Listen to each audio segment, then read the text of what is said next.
Good evening, folks. It is Tuesday. It's 8 p.m. Eastern Standard Time. We're back. Your boy Nicky Stees and my co-host Agent Warrior X for Week 11 of NFL Pick'ems. And we're going to start this thing off before we dive into the Pick'ems. We got a big story to talk about. I already discussed it on the 3-point blitz, but now you're going to bring in my take with co-host Agent Warrior X. It's on the New York Giants' decision yesterday to part ways with their head coach Brian Daboll. Hey everyone, welcome to NFL Pick'ems Week 11. I'm your co-host Agent Warrior X, and yes, ladies and gentlemen, it finally happened. New York Giants has officially parted ways with Brian Daboll. I did this in a reaction video, by the way, after 4.5 years with the New York Giants, after Dave Gettleman retired and Joe Judge was terminated. Ultimately, was this a good decision? Not really. In my perspective, yes, it was a decision they had to make in terms of blowing leads and making questionable decisions. But in my perspective, it wasn't a good choice, but in my opinion, it is. Think about it. You have a defensive coordinator that should have been gone with him instead of Brian Dable. Yes, Joe Shane has made some great drafts and hit and misses. Like Deontay Banks is one example. Jalen Hyatt was never a good prospect because they barely use him. And of course, the only good prospect they have is Kayvon Thibodeau, Malik Neighbors, Jackson Dart, and Abdul Carter. The four prospects I mentioned absolutely balled out so far. Jackson Dart is now out potentially for like 3 or 4 weeks. So, Nikki, my honest thoughts about Brian Dable terminated, this honestly should have been no surprise. No brainer. He should have gone with Shane Bowen. Bowen should be fired with him. He doesn't have an offensive mindset, but I'm hoping Mike Kafka could get the job done for the next 3 to 5 games. I mean, the Giants, to reiterate what I said earlier today on the 3-point blitz, they were kind of stuck in a position where they feel like they had to move on. They started off that first season, 9 wins, made the playoffs. Coach of the year, had that upset against Minnesota. Good start. But since then, it's been losing season. Terrible start at 2-8 and blowing 4 fourth quarter leads, especially in winnable games against the Denver Broncos and most recently the Chicago Bears. Brian Daboll was part of the problem, but it's not just him too. The real problem starts all the way at the top. You got to rebuild a team all the way from the top down. A historic example, the Tampa Bay Buccaneers. Hugh Cloverhouse was the original owner for them. They were a dumpster fire in his years as the owner, oftentimes having losing seasons, Cloverhouse being cheap with player contracts, practice facilities. It wasn't until he left that they slowly started to turn the corner, getting guys like Warren Sapp, Derek Brooks, Rondé Barber, eventually winning a Super Bowl 2002. They did hit a bit of a rough patch for a bit, but they eventually rebounded, winning another Super Bowl, and they've still been in the playoffs every season since. So the point is, that's one example where the culture change came all the way from the top, and it's for the better. But you look at teams who have the same leadership at the top, like the Cleveland Browns with Jimmy Haslam, the Las Vegas Raiders with Mark Davis, who learned his executive prowess from the later years of his father, not the peak Al Davis in the 70s and 80s. But the point being is they keep a lot of the same people at the top, and ultimately the same results usually happen. So the real changes usually come all the way at the top. Which I couldn't agree more with you on that one. John Mara, yes, he does some great things like getting Bill Parcells back in the 80s, drafting Lawrence Taylor in 82, ultimately giving them a Super Bowl in 86, the same year the Mets won, and 1991 against a defensive Bills team. Yes, Bill Belichick was part of that team, but he went to the Patriots since then. You mentioned earlier about Mark Davis ownership with the Raiders. God bless the dead for Mark Davis. He made the Raiders a lot better. But as for Al Davis, not so much. You mentioned about the Tampa Bay Buccaneers with John Gruden winning the Super Bowl in 2002 against the Raiders.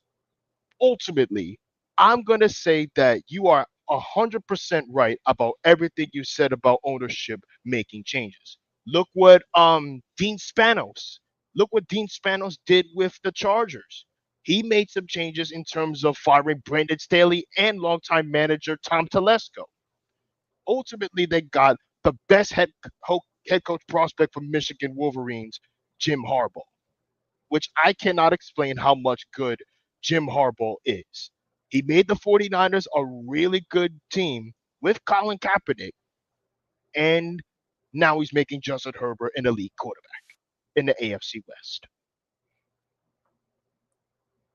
So, while granted, Brian DeBall was part of the problem, he's not the only part of the problem. The Giants got to do a real hard look and reevaluate because they've gone through coaches such as Ben McAdoo, Pat Shermer, Joe Judge, and now Brian DeBall. These coaches have all had losing records during their tenure with the Giants. So there's a bigger denominator you got to point to in terms of how this team's run that they need to fix up and to go back to the drawing board before they figure out who they're going to put on their staff and what's going to be their strategy going forward.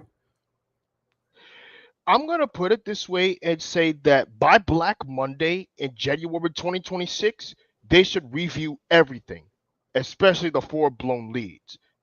And I'm going to be no big surprise and say that 95% that they will fire Shane Bowen for Black Monday. For your sake as a fan, they should. And they definitely have to make that change. Which is why Black Monday is one of the few football gods' holiday in terms of coach terminations. Eventually, they're going to do the same thing with the Jaguars, Browns, and the Titans. I could say the Titans too, but not necessarily. They won't do nothing unless they fire their GM. And that's really what they need to do. And it's a lot of these teams you just mentioned. They really have to. It's not just the head coaches because we've seen the New Orleans Saints got rid of Dallas Allen, bringing Kellen Moore, but it's looking a lot of the same on the field. It's so pretty much the same thing, but the defense got a lot worse. Look at the games. Now let's talk about the games for Week 10. The primetime games was an absolute loser because the AFC West showdown between the Broncos and the Raiders was supposed to be a blowout. Ultimately, it came out to a low-scoring game, similar to what we saw back in 2022 when Thursday Night Football first debuted on Amazon Prime Video. We had the Broncos' Bo Nix. You had Geno Smith with the Raiders. Both of them scoring touchdowns but doing nothing in the second half. The Chargers, Steelers. We mentioned those games that the Steelers are going to win the game, right? I said the Steelers should bounce back against the Colts. Ultimately, it was the most boring in the first half. Ultimately giving the Chargers to bolt their way to victory in the second half thanks to Justin Herbert's blowout and multiple interceptions that the way Aaron Rodgers threw. Now on to the final primetime game, which is Monday Night Football last night. This was ultimately a defensive game. Green Bay Packers versus the Philadelphia Eagles. The entire game was boring. You had no touchdowns in the first half. Green Bay Packers was the only defensive winner. Everything else, nothing. The Eagles were the only team doing their part in terms of the defense. I still don't understand why Ringo still has a job with the Eagles, nor Kevin Patullo. Yeah, and with that one, the play calling, Kevin Patullo has been atrocious with the play calling. They've gotten blessed with the fact that they're in a dumpster fire division this year, and that should help them be the first team since, well, 2003 and 2004 when they went back-to-back division titles, because it switched hands every year since. This might be the first time since those seasons we've had back-to-back. So they should probably still get that done, but I don't know, the play calling just wasn't all the way there. And the credit to the Packers defense, they did play good. They managed to get a strip. They got the fumble in the first drive, which prevented the Eagles from scoring when they were in the red zone. They had that there, but Eagles offense, I mean, to be fair, Saquon, he didn't have the greatest stat line, but if you look at his all-purpose yards, he played his role on both offense and defense and did he did good enough to at least help the Eagles outscore the Packers. And then you with Devontae Smith with that one great play that ultimately sealed the game for them, that touchdown was nice. Outside of that, the offense, it was a struggle. Now, the defense did their part. Jalen Phillips fit in well with Vic Fangio. He was chiming in 6 tackles. They did a good job getting pass rush on Jordan Love and did pretty decent in coverage. It was good enough for the win. So, but it was one of those great defensive games, offensive struggle against the defense's game, where the Eagles ultimately won out and were the better team. Not only they were the better team, but in perspective-wise, they look like a really vulnerable team come playoff time. Don't get me wrong. You look back 5 years ago when the whole division was garbage during the pandemic. Ultimately, Washington was the only football team to win the NFC East before the Commanders were formed. The Giants were this close to winning the NFC East for the first time since Super Bowl 46, when Andy Dalton was on the Cowboys. Then it was then you have us losing, the Eagles losing out, which I was really hoping you would beat the freaking Washington football team, but you couldn't. You took my heart out and crushed it 5 years ago. This year, now with Hard Knocks in season potentially kicking in next month, could be pretty much just as bad as 5 years ago.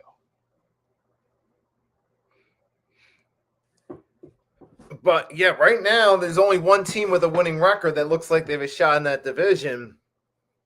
Now I got to wait and see. I already looked at the schedule. There's going to be a big test for the Eagles coming up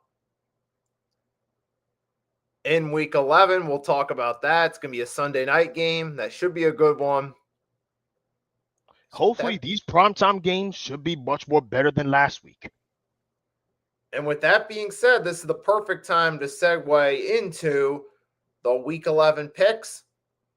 And per usual, we'll start off with the Thursday night. I've already seen a preview. It doesn't look that great. Patriots versus Jets. Oh boy, the AFC showdown between the potential tank winners, New York Jets, versus the returning juggernauts, New England Patriots. We saw what happened last week with the Patriots and Buccaneers. I already talked about how this game was supposed to be a shootout. Apparently, I was slightly wrong. Drake May was a far better quarterback than Baker Mayfield. Yes, Baker Mayfield had some struggles in the second half, but ultimately Drake May and the offense came through. Yes, they scored the last-minute touchdown to try to do an onside kick, but it wasn't good enough. But as for the New York Jets, they were this close for destroying their tank. I would still never forgive the Jets for what they did 5 years ago with Adam Gase. They still will win more than 2 or 3 games to try to destroy their tank and forget their quarterback that they will have in the future. Yes, you still got the first 2 picks from the Colts and Cowboys, but that's pretty much it. All in all, New York Jets could potentially be one of the worst tank bowl contenders I've ever seen. They can't even tank properly in terms of drafting Zach Wilson. They were this close for drafting Trevor Lawrence from Clemson. Ultimately, they drafted Zach Wilson from BYU. So you will be very lucky if you lose this game. Because I see how their defense did without Sauce Gardner. but I'm not. Give me the Patriots over the Jets, like they always dominate back in the Brady days. Here we go again. It's like the old expression goes, the more things change, the more they stay the same. Last year, we got one season of the Jets having the Patriots number, and that was with a different head coach for the Patriots. That was last year with Gerard Mayo, a first-time coach. Now here you go. The Patriots have an actual experienced head coach. They've won 8 games, and they're fresh off a win against the Tampa Bay Buccaneers. Even with the Buccaneers being down some guys on their line, it was still a good win for the Patriots against the formidable foe in the NFC. So now you take that momentum, come back on a short week at home, and you got to play the New York Jets. I certainly like the Patriots' odds in this one. I'll take them to defeat the New York Jets and resume the momentum and resume the trend of dominating the Jets and having their number. You know what's strange? I don't even know why Robert Kraft even hired Gerard Mayo in the first place. Yeah, maybe as a placeholder, but it happened. Now they got Mike Vrabel, and they're better off for it. Moving right along. This one, we're in Barcelona, Spain. Miami It's Dolphins. not in Barcelona. It's in Madrid. Oh, Madrid. That's right. There you go. In Spain, the Miami Dolphins versus Washington Commanders. Next up, we got the Washington Commanders versus the Miami Dolphins. The Dolphins are coming off a huge upset against the Buffalo Bills. Remember how I talked about last week? They said that Buffalo should dominate? I was dead wrong about that. Washington, without Jay Daniels, Marcus Mariota is decent. They have a decent veteran, but playing in one of the biggest stages, home of the 14-time football Champions League champions Real Madrid, makes me think that this might be like the Real Madrid games that we see on Paramount Plus. Ultimately, I am going to say that this could be a low-scoring game. The defense could do their part. The offense is going to be struggling, like we mentioned earlier. But if I had to choose out that comes out a winner, give me the Washington Commanders over the Miami Dolphins in Santiago, Madrid. Even though these two teams play in one of the biggest clubs in football history in La Liga, I would love to see a collaboration with the Washington Commanders or Miami Dolphins with Real Madrid. But still, give me the Washington Commanders over the Miami Dolphins.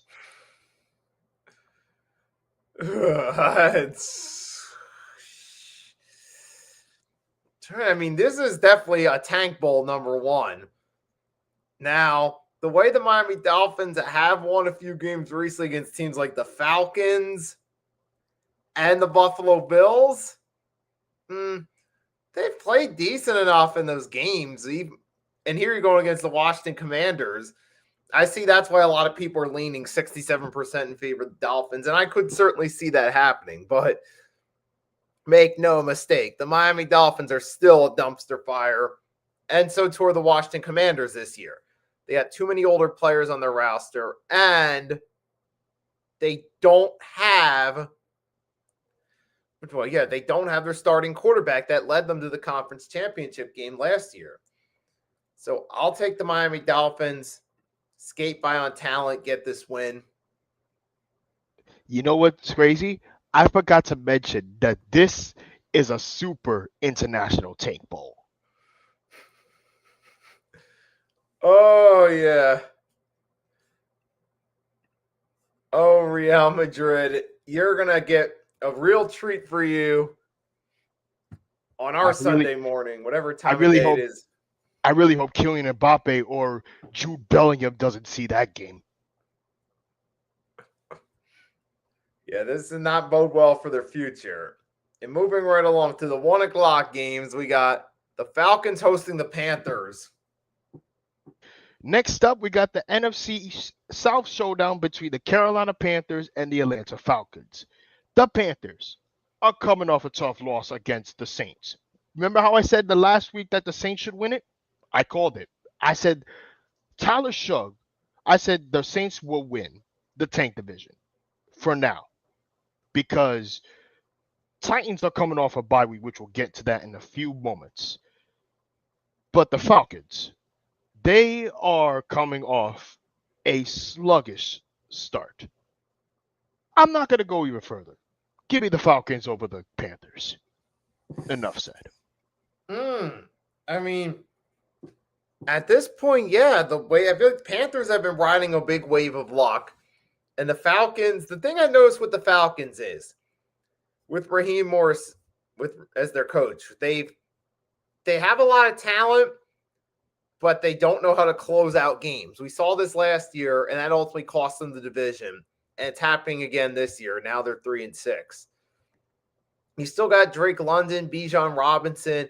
You got a pretty solid core there, but they just don't know how to finish off games to be able to close out and get the win. And now in this one against the Carolina Panthers, I'm going to go with the Falcons because even though the Panthers are at 500, they were always a fool's gold team, even when they were above 500. But I'll take the Falcons to get the win, even it out for the season. Falcons always love choking games, don't they? Yes. But they ultimately lose out of the division and a playoff spot. Yep, every year. Moving right along, Buffalo Bills hosting the Tampa Bay Buccaneers. Next up, we got the Tampa Bay Buccaneers versus the Buffalo Bills. Buffalo is coming off a tough loss. I said that Buffalo should ultimately blow out against the Dolphins. They proved me wrong. Josh Allen looks like a fraudulent MVP. He doesn't look like the same thing that we once knew. What Drake made, when there was a new sheriff in town in the AFC East, Drake May has the Bills' number. Ultimately going back to the days that they were dominating the AFC East. The Buccaneers are coming off a tough loss against the Patriots. Buccaneers looked solid from one end to another in the fourth quarter situations. I mentioned that last week. The defense, however, let them down ultimately. But I still got the Bills ultimately winning it. I have the Bills winning too, and here's an additional feed for thought. It's in Buffalo, and we're at that time of year where the weather and the temperature starts to take a dip, which down over there, it's favorable for Buffalo with the weather getting cold, and Tampa's used to playing in the warm. And we know as well the Tampa Bay Buccaneers, usually when they got to play in the cold, it doesn't always go their favor, especially in big games. And I think this would be one of those games right here where the Buffalo Bills are well more adjusted to that cold weather. They're used to it, and that'll play a factor in this one. So I'll take the Bills to win, move to 7-3, put the Dolphins' loss behind them. You could save a cold weather or weather conditions like Pittsburgh, Philadelphia, Buffalo, New Jersey, New York, Chicago, Green Bay, you name it.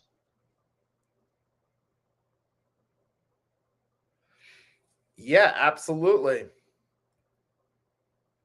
Speaking of the Titans, we got the AFC South showdown between the Houston Texans versus the Tennessee Titans. Did you see the last second of the Texans versus Jaguars? Yeah. I have never seen one of the greatest comebacks in Texans history. We've seen comebacks this year.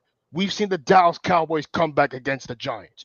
We've seen the Denver Broncos come back against the Giants. We've seen the Chicago Bears come back against the Giants. But this one really impressed me. Yes, you still got Cam Ward coming off a bye week, but that's pretty much going to be it. I would be shocked if the Texans lose to this game. But you know who I will go for? An upset. Titans over Texans. As you were talking, I was thinking to myself, oh boy, is this going to be the week? is this going to be the game where the Titans get a win? Because it is possible that maybe, especially with the way football can sometimes be unpredictable, and the Houston Texans, while they did win, it was one of the luckiest wins they could have had. And the Jacksonville Jaguars pretty much beat themselves in that game. They gave up the big lead. They let the Texans come back and secure a victory.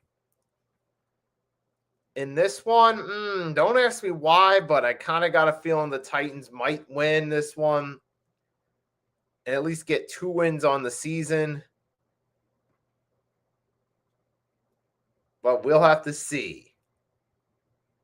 Vikings hosting the Bears. Next up, the NFC North showdown between the Minnesota Vikings and the Chicago Bears. Caleb Williams has impressed me. I will give him credit for that. The Chicago Bears are coming off a comeback victory once again like they did last week against Cincinnati, which I predicted correctly. Last week I said that the Bears will beat the Giants, and I got it right. Ultimately, Minnesota is coming off a tough loss against an AFC North juggernaut of the Ravens. So, the Bears will beat the Vikings. Yes, it is true. The Chicago Bears have been winning games, and they've been looking solid as a unit, but at the same time, you can't count the Minnesota Vikings out. And while they did have a tough performance against the Ravens, that was also, it's still only J.J. McCarthy's 4th game as a starter. It's not all going to be great right off the bat. But at the same time, the Chicago Bears did have a loss to the Baltimore Ravens as well. So both teams have that on their record.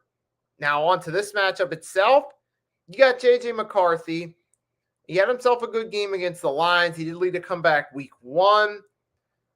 The Chicago Bears, while they are winning games. I'm impressed by that. But something tells me this is going to go play out in favor of the Vikings. They'll get the win, go to 5-5, but it should be a good matchup, just like the week 1 Monday night matchup. Might come close down to it.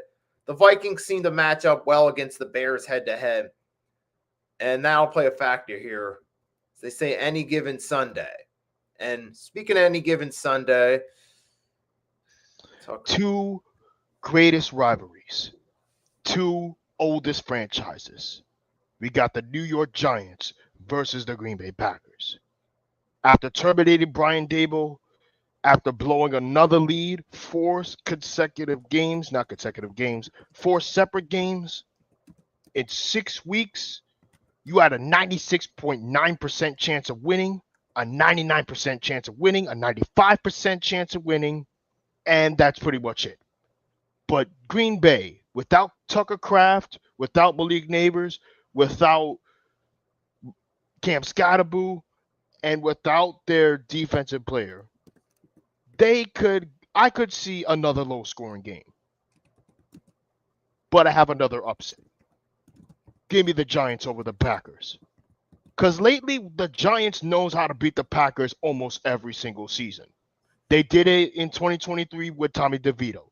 They did it in 2022 when they're in London. And they did it against 2 playoff games. The NFC Divisional and NFC Championship back in 2007 and 2011. But you have 5 different quarterbacks. We beat the Packers with Eli Manning. We beat the Packers with Daniel Jones. We beat the Packers with Tommy DeVito. Could we potentially beat the Packers with either Jameis Winston or Russell Wilson? I really hope Jackson Dart should come back by the next 3 weeks. Yeah, and this one, that's the big kicker right there. You got no Jackson Dart. You're going to go with Russell Wilson against that Packers defense. That's not a good matchup. Now, granted, the Packers offense has looked sluggish in recent weeks, but you're going against a Giants team that's really got nothing going. I'll take the Green Bay Packers in this one. to take care of business and get back on track with a win. Maybe not in pretty fashion, but they'll find a way to get a win. Probably Josh Jacobs will have himself a good game against this Giants team. The Packers defense will shine, and that should be enough to secure the win. They still have Micah Parsons, though. Exactly. Next up, we have the AFC North showdown between the Cincinnati Bengals and the Pittsburgh Steelers. The Steelers, yikes. They're coming off a tough loss against the Chargers. That was a winnable game. The Bengals are coming off a bye week or a tough loss. I'm going to say that Cincinnati should get this win against Pittsburgh. We've seen this time and time again with the Pittsburgh Steelers. They start off great early in the season, ultimately collapsing late. They did it 5 years ago when they lead the North against the Cleveland Browns. They did it against the Ravens last season when they lost the division, they lost out to the Ravens in the AFC North. So I won't be surprised if this happens yet again. Give me the Cincinnati Bengals over the Pittsburgh Steelers. Yeah, I could definitely see that happening with the way they've been playing. Now, we know with the Bengals, their strong suit is their offense. Their defense is the exact opposite, a historically awful defense. Now, the Pittsburgh Steelers, though, it's one of those things where we see you can never count them out as far as having a winning record goes. Even if it's not good, even if they get the 7th or 8th seed, usually you count on them to have a winning record. In this case, I'm thinking leaning toward the Bengals. I don't know. It might go with, even though the Bengals I feel like are the better, especially on offense-wise, they could be the better team. I'm going to go with the Bengals in this one. Yep. Because that offense is just going to be too much for them to handle. Now, this next Especially one... with T. Higgins and Jamar Chase. Yeah, that's exactly. And this next one should be pretty straightforward. Should we really talk about this? Should we really talk about the fact about the Jaguars choking away a lead? Should we talk about the fact that the Chargers beating the Steelers regardless in the second half? No. We got the Los Angeles Chargers versus the Jacksonville Jaguars. I'm not even going to waste anyone's time. Give me the Los Angeles Chargers over the Jacksonville Jaguars because they just lost their 2nd overall pick, Travis Hunter, for the year. Same here. I'll take the Chargers to win this one. And now this looks like game of the week potential right here. Los Angeles Rams hosting the Seattle Seahawks. This is going to be a shootout. We got the Seattle Seahawks versus the Los Angeles Rams. The NFC West showdown. Seattle is coming off a very good victory against the Arizona Cardinals. Rumor has it about the Kyler Murray deal could be happening this offseason. The Rams are coming off a great win against the 49ers. Could they do it again with Matt Stafford? We may never know. You still got Puka Nacua. You still got Stafford doing Stafford things. But Sam Darnold, Cooper Kupp, and JSN, that's a really good offense. Ultimately, the winner of this is the Seattle Seahawks by a high differential. I think it's all going to come down to as well to who's going to play for the Seahawks defense. Because as great as they are, the Rams offense they're their toughest test of the season. That's going to play a factor in this one. I think that's why a lot of people are leaning to the Rams. But we know the Seattle Seahawks, they defied expectations all season by making this far, being 7-2. And being a potential contender in the NFC. Now, what's going to happen against this Rams defense? Now, the Rams aren't the most flashy team core in the world. That might give the edge to the Seahawks, though, in this one. So I'm going to go with the Seattle Seahawks in the upset in a close game to shock SoFi and get the victory. And we go from one NFC West matchup to the next. This is going to be a blowout. Not even going to waste your time. San Francisco 49ers versus Arizona Cardinals. Mac Jones doing Mac Jones things. George Kittle doing George Kittle things. Defense is busted up, but ultimately 49ers win it. Same here. I'll take the 49ers. Not going to waste anyone's time. The Cardinals are a complete dumpster fire. Jonathan Gannon's another coach you got to discuss on the hot seat. And another team we got to discuss in terms of what we talked about earlier. You got to rebuild your culture from the top down. Cardinals fit that same description of a team that desperately needs to change their culture, but they aren't doing so.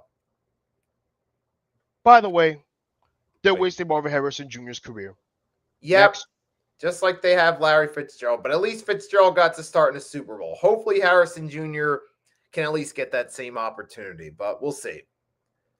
Oh, boy. Another Northern showdown, huh? But guess what? Baltimore. Lamar Jackson doing Lamar Jackson things. Derrick Henry doing Derrick Henry things. Pretty much it. Give me the Baltimore Ravens over the Cleveland Browns. You got the Baltimore Ravens are getting back in the swing of things. They've won 3 straight. They're actually starting to play up to their potential. But the thing you got to consider in this one is, I'm just kidding. Give me the Ravens to destroy the Browns and get back to 500. Pretty much. Ooh, this is a really good one. Kansas City Chiefs versus Denver Broncos. Denver's coming off a win. They were very lucky that Thursday night game was so boring. Kansas City should be able to take care of business like they always do, but not this year. The AFC West looks very different from the past recent years with Patrick Mahomes and Travis Kelce. Ultimately, this is going to be a coin toss between 2 teams. And no, it's not the Kansas City Chiefs. It's going to be Denver or the Chargers. Give me the Denver Broncos over the Kansas City Chiefs. That we will decide the coin flip come week 16 or week 17 for division winners, except for one division. And this one, I got to say, while the Denver Broncos are 8-2 and they're in great position to make the playoffs, the way they played, they're looking like one of the luckiest 8-2 teams we've seen recently. Now, on the other hand, the Denver Broncos, while they beat the Philadelphia Eagles and gave them their first loss of the season, outside of that, I'm not truly impressed by the Broncos. And remember, they did lose their 2 best, outside the Eagles, the 2 best teams they played were the Colts and the Chargers. They fell short. So I'm going to say take Kansas City to win this game and get back on track with a win. I know they had the loss to Buffalo, but they had a whole bye week to regroup. I say this regroup will work in their favor. They'll get the W and move to 6-4. Well, I still got Broncos and Chargers is likely to win the division. This matchup, though, give me Kansas City in this one. I think Bo Nix, you'll kind of see the lock you'll still start to maybe cool down a little bit later in the season. I still see the Broncos making the playoffs, maybe 10 or 11 wins, but their jets might be cooled a little bit as the season gets tougher. And I feel like Kansas City will get the win. You got Patrick Mahomes has been in this situation before. You can never count Kansas City out, so I'll take them to win this game. And probably sneak a wild card spot later, but we'll see about that. Now, Sunday night. Back to what I said about the Chiefs and Broncos game, I could see Kansas City losing out. But we're not talking about that. We got the Detroit Lions versus the Philadelphia Eagles. This was supposed to be a potential NFC championship matchup. The Detroit Lions, before they were hurt, were a juggernaut. But now they're doing a lot more better. The Lions are coming off a really good win against the Commanders. Amar St. Brown doing Amar St. Brown things. Sonic and Knuckles things doing Sonic and Sonic and Knuckles things in terms of collecting rings and Chaos Emeralds. Jared Goff, potential MVP, but not by a long shot. The Philadelphia Eagles are coming off a real struggle in terms of the offense with Jonathan Ringo and their offensive coordinator, Kevin Patullo. But I see a really close matchup. Give me the Detroit Lions over the Philadelphia Eagles. As much as I want the Eagles to win, and I was as faithful as I am as a fan, I would not be surprised. Realistically, I can see the Lions matching up well against us, especially with Jamar Gibbs. We know the Eagles haven't been the most efficient against the run throughout the season. That's a great matchup right there. And not to mention, but you also got David Montgomery, who's an excellent number 2. Oh, the Eagles defense is going to have their handful against the run, man. And their offense, play calling's been skittish. I mean, maybe in this, they have still had a lot of games where they scored over 20 points. But going against the Lions, I don't like this matchup, particularly against the run game. So I'll take the Detroit Lions to win this in a competitive battle. Mainly because their offense matches better against the Eagles defense. And then you got Amon St. Brown, another playmaker in the passing game. Again, the Lions defense with Aiden Hutchinson, good luck trying to roll over, especially with Saquon Barkley. Right, and this has not been his most efficient year either, so no, that's a tough one. I want the Eagles to win, but I got a feeling. Oh, my goodness. Next up, we got the potential Tank Bowl. And I mentioned this a while back with the Dallas Cowboys being a Tank Bowl contender. We got the Dallas Cowboys versus the Las Vegas Raiders. Don't even bother watching Monday night, the next week's Monday night, because this could be just as bad as last week or last night. The Dallas Cowboys are coming off a bye week. The Raiders are coming off a tough loss. I could see a one lopsided by the second half. Give me the Vegas Raiders over the Dallas Cowboys.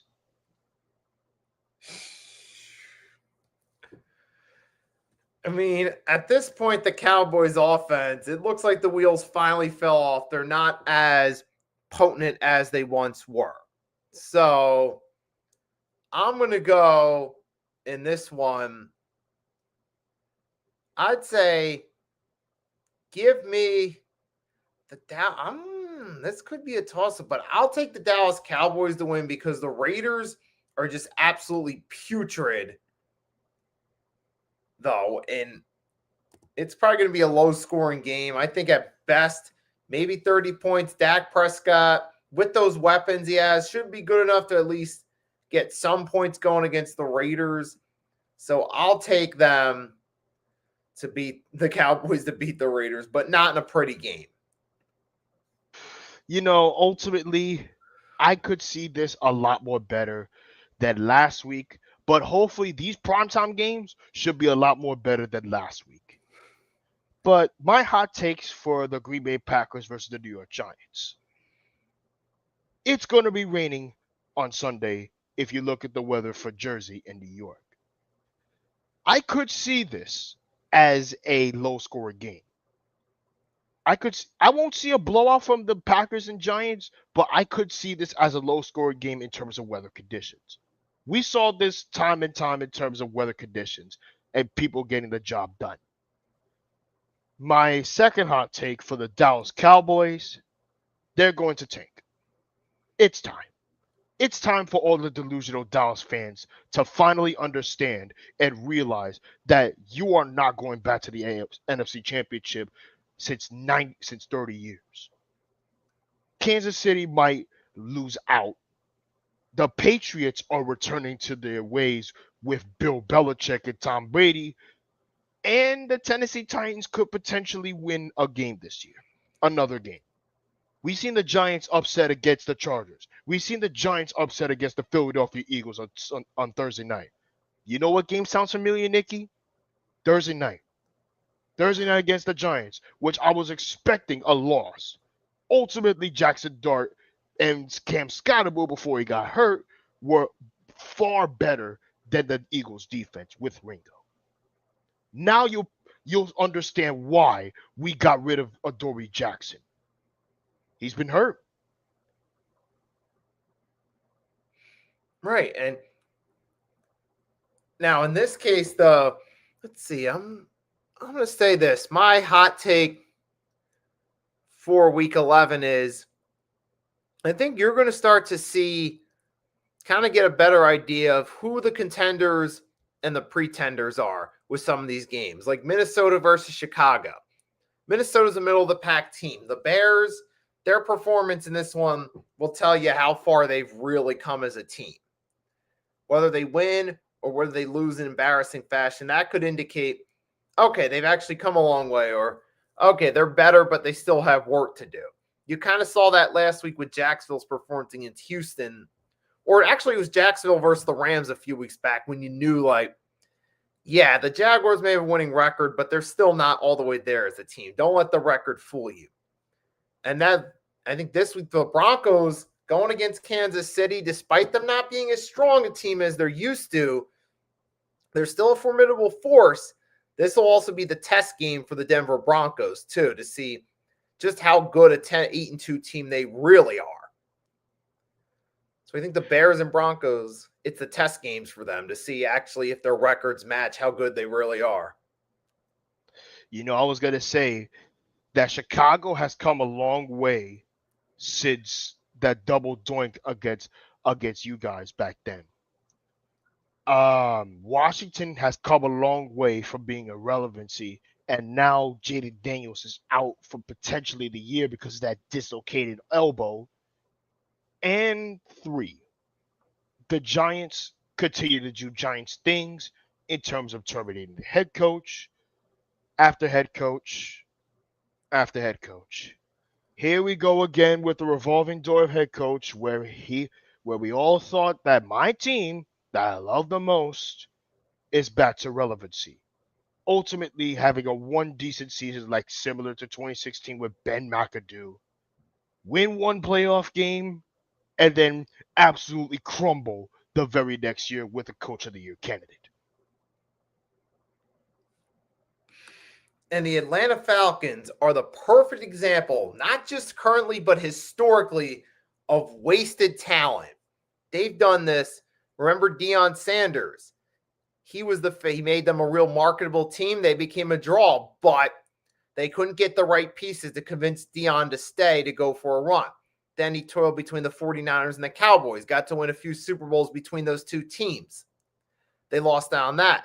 Michael Vick era. Yes, even before the prison sentence, they paid Michael Vick a massive contract, and the downside to it is they struggle to put a good supporting cast around them. Had a couple years where he had electrifying play, but they narrowly missed out on the playoffs, a few 8-win seasons, in part because they didn't have a complete team. And they look at the Matt Ryan years. They had a few years, especially toward the end with Matt Ryan, 2018 and 2019, they wasted him away with 7-win seasons when he was still playing well for them. And in 2020, this was the year the Falcons choked multiple leads, especially against the Chargers. Oh, we got Awesomeness Sports. How are you? Oh, Awesomeness. What's up? I haven't seen you in the chat in a long time. Nah, she is a diehard Washington Commanders fan. And I know she likes to talk a lot of trash towards every team, including mine. But what can you say for this year? This year is just as bad as 5 years ago. We're on the same boat. The Washington Commanders are on the same boat as the New York Giants. Instead of just the Commanders winning the division 5 years ago, it will ultimately be the Eagles. But speaking of the Giants head coaching prospects, we're hearing rumors about Mike McCarthy being ultimately the head coach for the next head coach candidate for the New York Giants. My honest thoughts about this is my hottest take.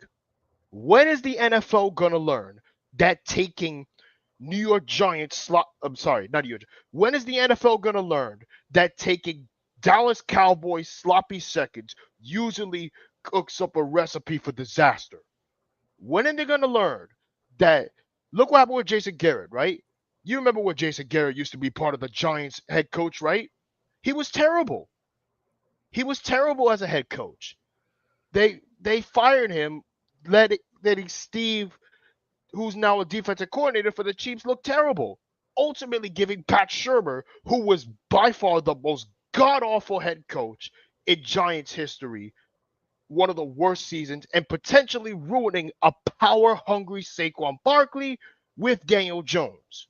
Ultimately giving Joe Judge a green light to say that he is one of the most culprit coaches and making Ben McAdoo more opponent choice than that. That didn't happen.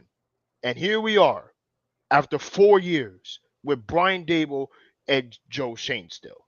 Joe Schoen, he could stay for a little longer until Black Monday. But as for Brian Daboll, he isn't better off as a head coach after 2022. He's better off as an offense or a defensive coach mindset.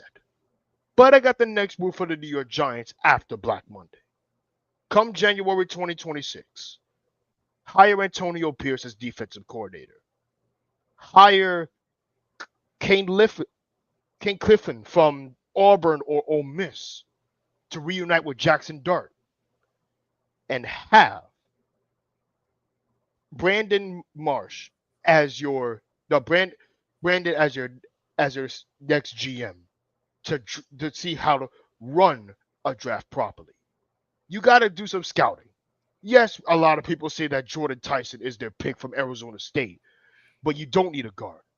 I won't be surprised if they draft another offensive line. Look what happened when they hired with the Chargers, the way they hired Jim Harbaugh.